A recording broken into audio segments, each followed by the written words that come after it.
Vasco! Caramba! Vencemos, cara. Vencemos. Finalmente, depois de 10 rodadas, vencemos. Que alívio. Foi feio? Muito. Horroroso. Em nada, um trabalho de 5 meses do Maurício Barbieri adiantou nesse jogo de hoje. Em nada influenciou o trabalho do técnico Maurício Barbieri nessa partida de hoje. Mas o Vasco venceu. E eu já agradeço sim ao William Batista.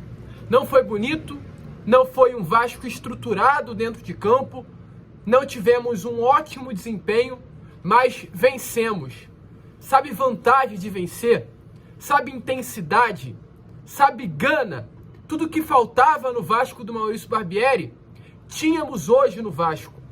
Tínhamos um técnico na beirada de campo, é claro que o fato de não ter torcida influencia, porque a gente ouve o treinador, mas tínhamos hoje alguém na beirada de campo, alguém na área técnica que brigava, que reclamava, que cobrava, que jogava junto, que não colocava a mão, cruzava o braço, ficava olhando desesperado sem saber o que fazer, como fazia o senhor Maurício Barbieri. Hoje tínhamos alguém que batia a palma: vamos Ryan, vamos Egnaldo, vamos Figueiredo, vamos Peck, incentivando, vamos Marlon Gomes. O que eu mais ouvi hoje na transmissão foi a voz do William Batista. E eu não ouvi, durante todos esses 5 meses, a voz do Maurício Barbieri em nenhuma partida, meu amigo. Hoje eu ouvi a voz do técnico do Vasco. Hoje o técnico do Vasco jogou junto, falando pro time fazer o balanço, principalmente no final do jogo, onde ele mostrou que sabe. Vou introduzir dessa maneira porque é importante. Ele mostrou que sabe mais do que o Barbieri. Colocou 2 linhas de 4. Piton, Léo, Robson, Pumita. À frente, colocou outra linha de 4. Galarza pelo lado esquerdo, Zé Gabriel e Jair. E colocou o Peck no lado direito. Depois do Peck, colocou o Paulo Henrique. Eu duvido que o Barbieri iria fazer uma alteração como essa. Era capaz de, no final do jogo, o Barbieri tirar o Peck e colocar o Orediano. Mas ele segurou. O Cuiabá não tinha o que fazer no final do jogo. Tentou de todas as maneiras, mas viu um Vasco, conectado, um Vasco junto, as linhas coladas do sistema defensivo do Vasco. Um Vasco que taticamente não foi brilhante, mas sabia o que fazer dentro de campo. Diferente do que a gente viu durante todo o Campeonato Brasileiro com o Maurício Barbieri. A bagunça que era com o Maurício Barbieri. O Goiás era muito pior do que o Cuiabá, mas muito pior do que o Cuiabá. O Cuiabá desempenhou um bom jogo hoje, tinha jogadas, um time muito organizado pelo técnico português Antônio de Oliveira. O Cuiabá, de 12 partidas que fez longe de casa, tinha mais de 9 pontos conquistados. O Cuiabá é um time melhor do que o Goiás. O Cuiabá está à frente na tabela do que o Goiás. Mas o Vasco jogou, meus amigos, muito pior contra o Goiás na última quinta-feira do que hoje contra o Cuiabá. Sabe por quê? Porque não dava mais com o Barbieri. E se eu aqui agradeço ao William Batista por ter conseguido entregar em 3 dias muito mais do que o Barbieri entregou durante todo o Campeonato Brasileiro, é a hora que eu critico vocês. Eu falei aqui para vocês se inscreverem, estarem juntos no meu canal, que a gente vai cobrar, a gente vai criticar. E é a hora de falar de vocês que estão aí do outro lado.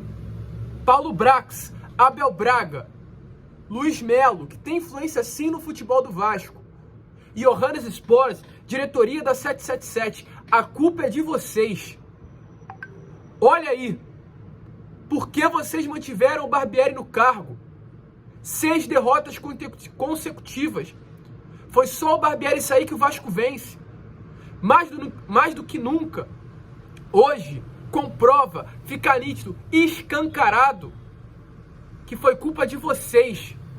Por ego, por vaidade, ter deixado o Barbieri à frente do cargo. A culpa é sua, Paulo Brax. A culpa é sua, Luiz Melo. Essa situação já poderia estar sendo revertida há muito tempo. Se a gente não tivesse contra Goiás, contra Flamengo, contra Internacional, Maurício Barbieri na beirada de campo.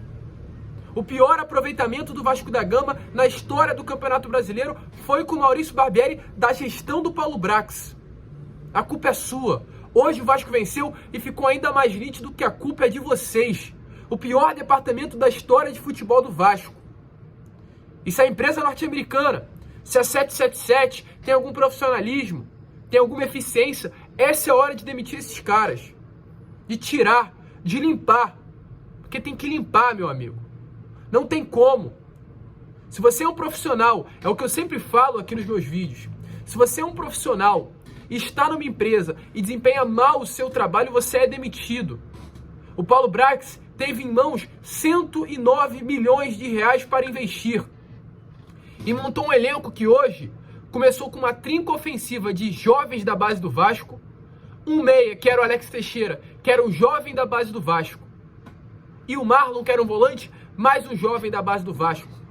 Ou seja, de 11 titulares, 5 eram crias das categorias de base do Vasco.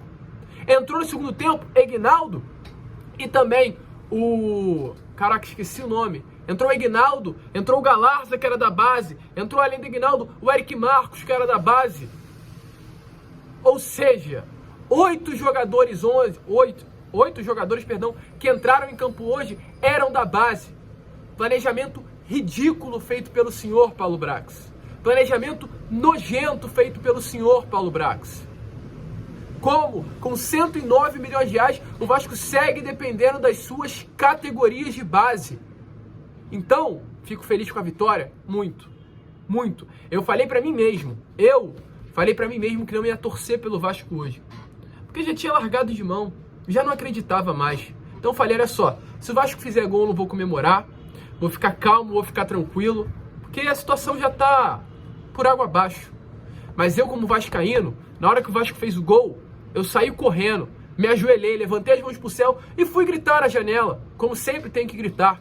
Porque a gente é Vasco pra caramba. Mas esses caras conseguem acabar até com a nossa paixão pelo Vasco. 12 jogos.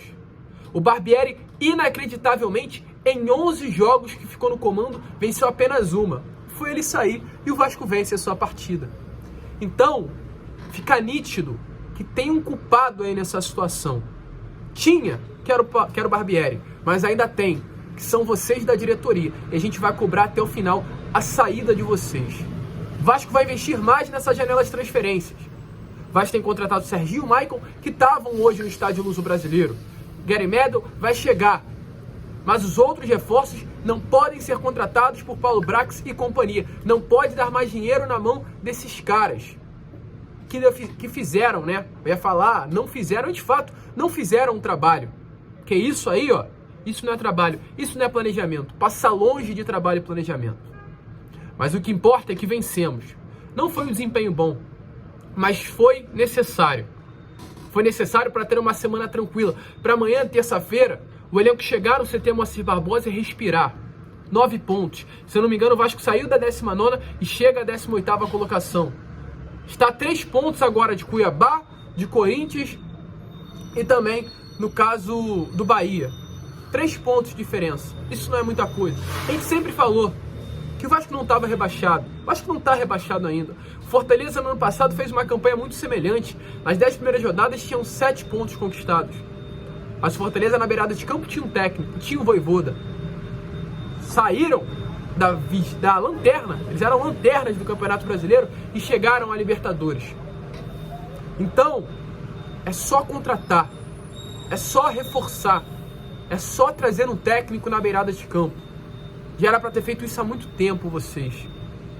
Após aquela partida contra o Santos, quando o Barbieri virou e falou que o Vasco tinha que se sentir satisfeito, que estava conseguindo jogar de igual para igual com um time acostumado a jogar na elite, já era para ter saído. Após uma felicidade por ter empatado com o Coritiba no Couto Pereira, já era para ter saído. Após uma derrota humilhante para o Flamengo no Campeonato Brasileiro, já era para ter saído. Mas vocês insistiram, foram até o final. E hoje o Vasco está nessa situação por culpa de vocês, e hoje o Vasco está assim em São Januário por culpa de vocês. É tudo culpa de vocês. O Vasco não vai cair, não. Sinto que o Vasco não vai cair. mas vocês não podem estar no Vasco da Gama mais. A culpa é de vocês. Mas enfim, vencemos. Vencemos, cara. Que bom que vencemos. Mas precisa reforçar, gente. Mas precisa contratar. Hoje foi muito mais na intuição, né? Se é assim que eu posso falar, ou seja, no embalo, na força de vontade mesmo do que um time organizado taticamente. O William teve 3 dias para treinar. Pegar um elenco abalado, pegar um elenco sem confiança. Eu gosto muito do William Batista, gente. Muito mesmo. Gosto muito mesmo do William Batista. Não sei se é o nome ideal. Acredito que essa possibilidade não está extinta não, tá, pessoal? Não duvide se o William Batista permanecer no domingo contra o Botafogo. Mas já vimos que é um trabalho. Já vimos que é muito melhor que o Barbieri. E já vimos que o problema era ele desde o início. Se a gente viu, como a diretoria não. Mas enfim, rapaziada, semana longa, semana agitada, uma semana de reforços. Vasco no dia 3 de julho terá aí já um jogo importante contra o Botafogo. Aliás, a janela de transferência, no dia 2 terá um jogo importante contra o Botafogo. Logo após o Botafogo, o Vasco também seguirá no Campeonato Brasileiro, enfrentando, se eu não me engano, a equipe do Cruzeiro em São Januário, se for liberado. E o Vasco já nessa partida contra o Cruzeiro contará com reforços. Então é importante o Serginho estar à disposição, é importante o Maicon estar à disposição, é importante o Gary Medel estar à disposição e, acima de tudo, é importante que o Vasco contrate. Que, acima de tudo, também com esse elenco vai ser difícil sairmos dessa situação. O primeiro passo já foi dado, sem Maurício Barbieri. E, é claro, a vitória veio. Rapaziada, a gente fica por aqui, cara. Que bom, que bom. Tô triste pelo momento, tô chateado por essas pessoas que estão dentro do clube, mas aliviado porque vencemos. E é um novo ciclo que se inicia. A gente espera que com esse novo ciclo a gente possa colher coisas boas. A gente fica por aqui. Esse foi o pós-jogo do Gigante. Vasco 1, Cuiabá 0. Vamos que vamos, rapaziada. Se inscrevam. A gente vai criticar até o final. E contamos com vocês. Como eu sempre falo, saudações vascaínas.